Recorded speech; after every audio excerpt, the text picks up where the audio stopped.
জুলাই ছাত্র আন্দোলনের মাধ্যমে রাজনীতিতে একটা ক্ষুব্ধ তরুণ প্রজন্মের আবির্ভাব ঘটেছে, যাদের চাওয়া পাওয়ার ফারাক অনেক বেশি। জড়িত যুবদল, স্বেচ্ছাসেবক দল বা ছাত্র দলের 5 নেতাকর্মীকে সংগঠন থেকে আজীবনের জন্য বহিষ্কার করা হয়েছে, কিন্তু বিএনপির মুখ রক্ষা হচ্ছে না। এই মুহূর্তে বাংলাদেশের রাজনৈতিক অঙ্গনে একটি সাধারণ ধারণা প্রচলিত আছে যে আগামীতে যদি একটা অবাধ ও সুষ্ঠু নির্বাচন অনুষ্ঠিত হয়, তাহলে বিএনপি একক সংখ্যাগরিষ্ঠতা পাবে। বিভিন্ন জরিপেও সেটা উঠে আসছে। বিশেষ করে আন্তর্জাতিক সংস্থা সানেম যে শেষ জরিপটি করলো, সেখানে আমরা দেখছি যে ভোটারের কাছে বিএনপি আগামী সরকার গঠনের জন্য এগিয়ে রয়েছে। কিন্তু বাস্তবে বিশেষ করে এই মুহূর্তে বিএনপির জন্য এই পথ পাড়ি দেওয়াটা কঠিন হয়ে উঠছে। বিশেষ করে পুরনো ঢাকায় যে নৃশংস হত্যাকাণ্ড ঘটে গেল এবং সেখানে বিএনপির অঙ্গ সহযোগী সংগঠনের নেতাদের যে সম্পৃক্ততার খবর বের হলো, সেক্ষেত্রে কিন্তু ব্যাপক চাপে রয়েছে দলটি।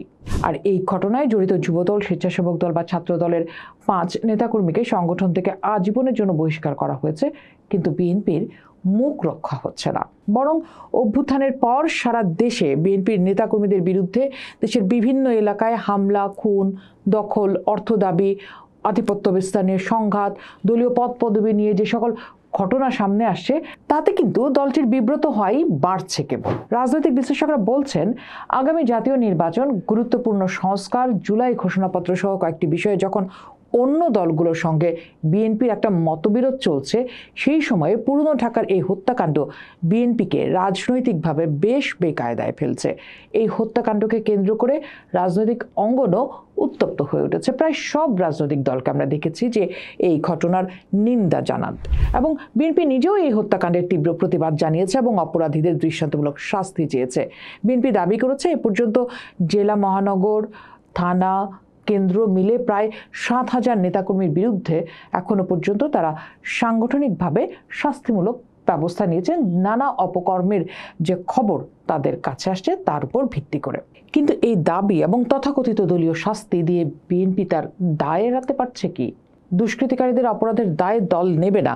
বিএনপির নেতারা আগে কথা বলে এলেও এক শ্রেণীর নেতাকর্মীর বেপরোয়া কর্মকাণ্ড দলটির নিয়ন্ত্রণ করতে পারছে না। আর এই সকল কর্মকাণ্ডের জন্য দলের স্থায়ী কমিটির সদস্য সালাউদ্দিন আহমেদ আওয়ামী লীগের ঘাড়ে দোষ চাপালেও, অর্থাৎ আওয়ামী লীগের দীর্ঘ অপশাসন ও দুর্বৃত্তায়ন যে সমাজের রন্ধ্রে রন্ধ্রে ঢুকে গেছে, সেই দাবি তিনি করছেন এবং তিনি বলছেন যে এগুলো রেশ এখনো কাটানো যাচ্ছে না, এবং সেজন্য নানা রকম মোটিভেশনাল প্রোগ্রাম এবং শুদ্ধি অভিযানের মাসালা তিনি দিচ্ছেন বটে। কিন্তু সেক্ষেত্রে প্রশ্ন এসেই যায়, এত বহিষ্কার, অব্যাহতি, পদোন্নতি এবং কমিটি বাতিল করার মতো কঠোর ব্যবস্থা নিয়েও কেন নেতাকর্মীদের নিয়ন্ত্রণ করতে পারছে না বিএনপি? বিএনপির ঘনিষ্ঠ বিশ্লেষকরা মনে করেন, কেন্দ্র থেকে মাঠ পর্যন্ত দলের বড় একটি অংশ রাতারাতি টাকা বানানোর ধান্দায় অস্থির হয়ে পড়েছেন। বিগত শাসন আমলের সীমাহীন দুর্নীতি ও লুটপাট থেকে অনেকেই উৎসাহী, তাই যার যেখানে প্রভাব আছে সে সেখানে অবৈধ অর্থের জন্য ঝাঁপিয়ে পড়ছে।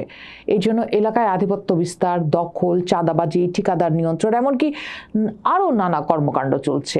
যেখানে এসব কাজে বাধা আসছে সেখানেই অঘটন ঘটছে এবং ঘটনাক্রমে কিছু কিছু প্রকাশ্য পাচ্ছে। তবে এখানে বেশ কিছু গুরুত্বপূর্ণ মন্তব্য দেখা যাচ্ছে বিএনপি নেতাদের। যেমন অনেকেই বলছেন যে যেসব এলাকায় দলের ভালো নেতৃত্ব নেই, বিশেষ করে আগামী জাতীয় নির্বাচনে দলীয় মনোনয়ন নিয়ে অস্পষ্টতা রয়েছে, সেসব এলাকায় নেতাকর্মীরা বেশি বেপরোয়া। কারণ ওইসব এলাকায় মনোনয়ন প্রত্যাশী একাধিক নেতার মধ্যে প্রতিযোগিতা রয়েছে। তারা দল ভারী করতে যাচাই বাছাই না করেই অনেকেই দলে ভেড়াচ্ছেন। এটা গেল দলীয় বিশৃঙ্খলার দিক। এগুলো ছাড়াও কিন্তু বিএনপির সামনে আরও বেশ কয়েকটি প্রতিবন্ধকতা দেখতে পাচ্ছেন রাজনৈতিক বিশেষজ্ঞরা। তাদের মতে এই মুহূর্তে বিএনপির জনপ্রিয়তার চাপ বা ফাঁকা সংকট রয়েছে। এটা যদি একটু ভেঙে বলি, সেক্ষেত্রে আওয়ামী লীগের দীর্ঘ শাসনের পর বিএনপি এখন দেশের প্রধান বিকল্প রাজনৈতিক শক্তি। এই জনপ্রিয়তাই দলটির জন্য একটি বড় সংকট তৈরি করেছে।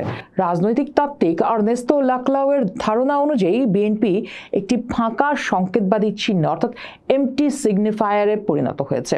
এর অর্থ হলো, সমাজের বিভিন্ন অসন্তুষ্ট গোষ্ঠী সে ব্যবসায়ী, ছাত্র, ইসলামপন্থী বা সাধারণ মানুষ যেই হোক না কেন, প্রত্যেকেই নিজেদের আশা আকাঙ্ক্ষা বিএনপির উপর আরোপ করছেন।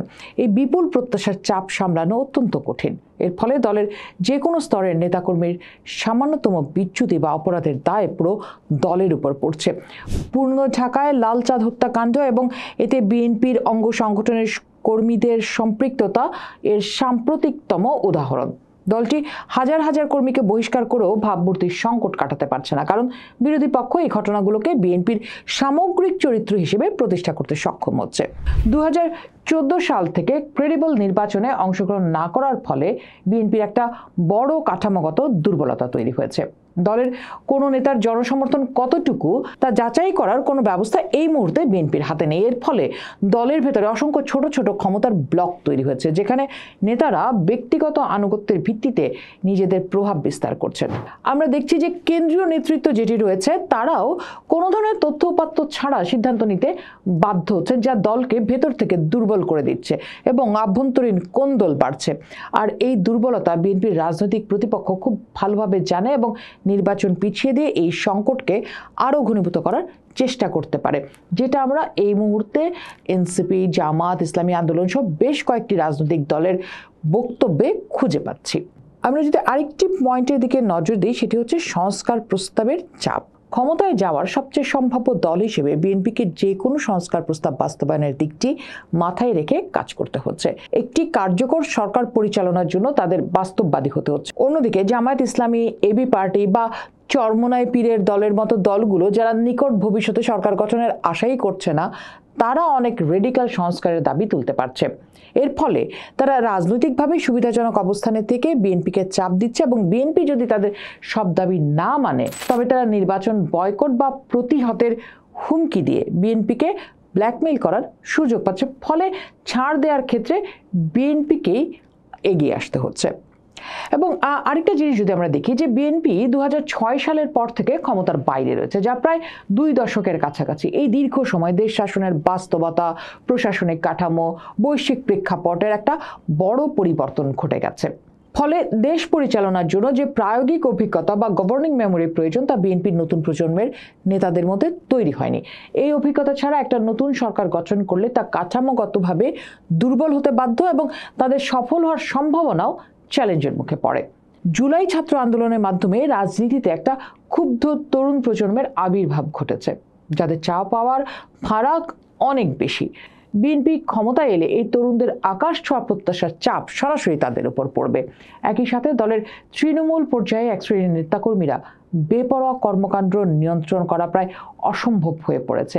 আমরা দেখছি যে তারেক রহমান কঠোর নির্দেশনা দিয়েছেন এবং গণহারে বহিষ্কারের ঘটনাও ঘটছে, কিন্তু পরিস্থিতির উন্নতি হচ্ছে না। এর কারণ হলো দীর্ঘদিনের রাজনৈতিক অবদমন এবং আওয়ামী লীগ আমলের দুর্বৃত্তায়নের সংস্কৃতি সমাজের গভীরে প্রথিত হয়ে আছে। বিএনপি ক্ষমতায় এলে একদিকে জামাত ও ইসলামপন্থীদের মাঠের ও অনলাইন শক্তি এবং অন্যদিকে আওয়ামী লীগের আন্তর্জাতিক চাপ এবং তার সাথে এই অভ্যন্তরীণ দুর্বৃত্তায়ন ও তরুণদের প্রত্যাশার চাপ, এই ত্রিমুখী সংকটে পড়তে পারে বিএনপি।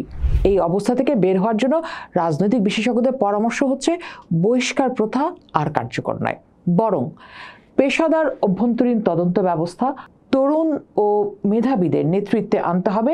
ছাত্রদলকে পুরোপুরি তল্পিবাহক রাজনীতি থেকে বেরিয়ে আসতে হবে। বিএনপি শুধু এই মুহূর্তে রাজনৈতিক প্রতিপক্ষের সঙ্গেই লড়ছে না, লড়ছে নিজের অভ্যন্তরীণ কাঠামোগত দুর্বলতা, নেতাকর্মীদের নিয়ন্ত্রণহীনতা এবং জনগণের আকাশ ছোঁয়া প্রত্যাশার সঙ্গে। পুরান ঢাকার হত্যাকাণ্ডের মতো ঘটনাগুলো প্রমাণ করে তৃণমূলের অপরাধমূলক কর্মকাণ্ড নিয়ন্ত্রণ করতে না পারলে বিএনপির 16 বছরের ত্যাগ এবং সংগ্রাম ম্লান হয়ে যেতে পারে। আগামী দিনে দেশ শাসনের সুযোগ পেলেও সেই শাসন কতটা কার্যকর হবে তা নির্ভর করবে দলটি এখন কতটা সাহসিকতার সাথে নিজেদের আধুনিকায়ন ও শুদ্ধি অভিযান পরিচালনা করতে পারেন তার উপর। প্রশ্ন হলো, এই কঠিন আত্মশুদ্ধির জন্য এই মুহূর্তের বিএনপি কতটা প্রস্তুত? পোস্ট দেখুন, ভাবুন, করুন, পোস্টের সাথেই থাকুন।